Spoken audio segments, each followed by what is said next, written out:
ভাই পান খাই কিনবো। গত সপ্তাহে আমার এক জোড়া পাখি চুরি হয়ে গেছে। ওই মেয়ে শুনছে, গত সপ্তাহে এক জোড়া গ্রিন চিক চুরি হয়ে গেছে। কামাই নাই 2000 কত ভাই? আমার দুঃখ তো বললাম বলতে পারতেন যে ঠিক আছে খবর লাগা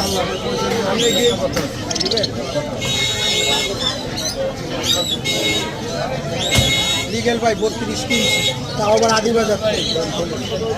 বাজার থেকে কিনা। খারাপ কাস্টমার